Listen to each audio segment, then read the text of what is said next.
Assalamualaikum warahmatullahi wabarakatuh. Alhamdulillah wassalatu wassalamu ala Rasulillah wa ala alihi wa ba'd. Bagaimana kita bisa masuk surga melalui pasar? Ada sebuah amalan yang mudah, yang singkat, yang praktis, tapi pahalanya luar biasa.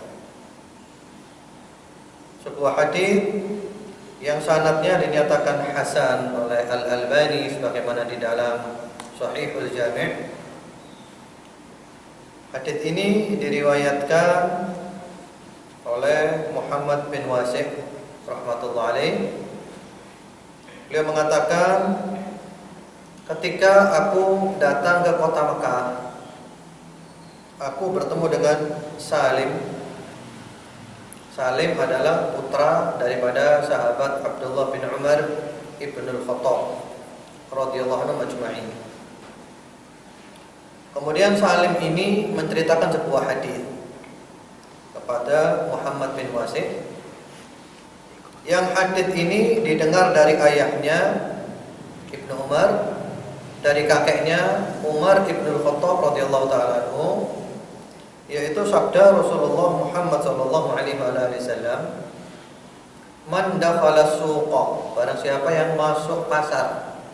Suq ini pasar, maknanya adalah tempat-tempat keramaian yang biasanya orang berkumpul di sana, yang biasanya melalaikan, seperti pasar tempat jual beli, plaza, mal-mal, pekan raya, ya, alun-alun dan semisalnya. Tempat-tempat keramaian yang biasanya orang lalai. Man dakhala suqa faqala, barang siapa yang masuk pasar kemudian membaca doanya. Doanya adalah la ilaha illallah wahdahu la syarika lah, lahul mulku wa lahul hamdu yuhyi wa yumiit wa huwa hayyun la yamut biyadihil khair wa huwa ala kulli syai'in qadir. Yang artinya, tidak ada Tuhan yang hak kecuali Allah yang Maha Esa, tiada sekutu baginya. Baginya semua kerajaan, baginya semua pujian. Dia yang menghidupkan dan dia pula yang mematikan, sedang dia Maha hidup dan tidak akan pernah mati. Di tangannya semua kebaikan dan dia Maha kuasa atas segala sesuatu. Itu doanya. Saya ulang sekali lagi doanya. Dan doa ini ada di buku Hisnul Muslim, doa dan wirid yang telah diterjemahkan, yaitu la ilaha illallah wahdahu la syarika lah, lahul mulku wa lahul hamdu yuhyi wa yumiit wa huwa hayyun la yamut biyadihil khair wa huwa ala kulli syai'in qadir. Barang siapa yang masuk ke pasar tadi membaca doa ini, apa yang dia dapatkan? Kataballahu lahu alfa alfi hasanah. Allah mencatat untuknya 1.000.000 kebaikan. Wa maha anhu alfa alfi sayyi'ah. Allah menghapus darinya 1.000.000 keburukan. Wa rafa'a lahu alfa alfi darajah. Allah meninggikan untuknya 1.000.000 derajat. Wa bana lahu baitan fil jannah, dan Allah membangunkan untuk dia satu rumah, satu istana di surga. Subhanallah. Jadi mendapat, dicatat untuk dia 1.000.000 kebaikan, dihapus 1.000.000 keburukan, ditinggikan 1.000.000 derajat, dibangunkan satu istana, satu rumah di surga oleh Allah Subhanahu wa taala. Kemudian Muhammad bin Wasi' rahmatullah alaih yang meriwayatkan hadis ini pergi ke daerah Khurasan, dan di sana bertemu dengan seorang ulama yang bernama Qutaibah bin Muslim. Lalu Muhammad bin Wasi' mengatakan, ataituka bihadiyah fahaddatsuhu al-hadith. Wahai Qutaibah, aku datang kepadamu membawa satu hadiah. Apa hadiahnya? Itu hadiahnya adalah aku ceritakan kepada Qutaibah hadis tersebut. Begitu Qutaibah mendengar hadis ini, langsung Qutaibah naik kendaraannya pergi ke pasar hanya untuk mengamalkan zikir ini, hanya untuk mengucapkan zikir ini, untuk mendapatkan fadilah daripada zikir ini. Sekali lagi, Al-Albani menyatakan sanadnya hasan di dalam kitab Sahihul Jami'.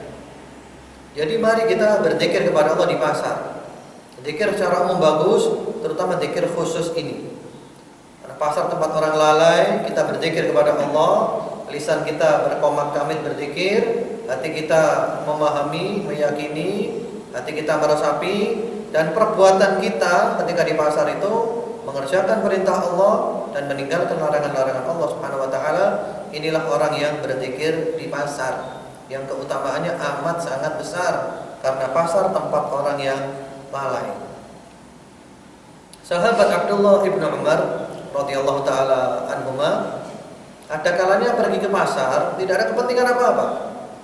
Kepentingannya hanya untuk memberikan salam, menyebarkan salam kepada orang-orang yang ada di pasar, sebagaimana diriwayatkan oleh Ibnu Abi Syaibah. Demikian pula Ibnu Sirin rahimahullahu taala, seorang tabi'i, ada kalanya ke pasar siang hari hanya untuk berzikir kepada Allah di pasar. Jalan-jalan sambil berzikir, bertasbih, bertakbir, berzikir kepada Allah Subhanahu wa taala. Beliau mengatakan, "Innaha sa'atu ghaflah." Ini adalah saat orang yang lalai. Ketika orang lalai, saya ingin ingat Allah, berzikir kepada Allah di tengah orang yang lalai. Demikian pula sebagian salafus saleh kalau di pasar itu teringat akhirat. Ibnu Mas'ud radhiyallahu taala kalau di pasar melihat orang pandai besi yang menyalakan api, kemudian memanaskan besi sehingga mencair besi itu, beliau menangis. Beliau menangis sambil beliau teringat bagaimana api neraka kelak. Kalau api di dunia saja panasnya seperti ini, besi bisa meleleh, kemudian emas bisa meleleh. Bagaimana api di neraka nanti yang lebih panas 70 kali lipat dari api dunia yang paling panas. Demikian pula Tawus al-Yamani rahmatullahi alaih, ketika ke pasar melihat ada kambing bakar atau ayam bakar, beliau malam itu nggak bisa tidur, nggak ngantuk, karena beliau terbayangkan kalau sekarang ini saya melihat kambing dibakar, ayam dibakar, ya bagaimana dengan kalau saya dibakar nanti di akhirat. Beliau tidak bisa tidur malam itu. Demikian pula salah seorang salafus saleh Amr bin Qais rahmatullahi alaih, ada kalanya pergi ke pasar, melihat orang pasar yang sibuk begini begitu, lalai, lupa, beliau menangis.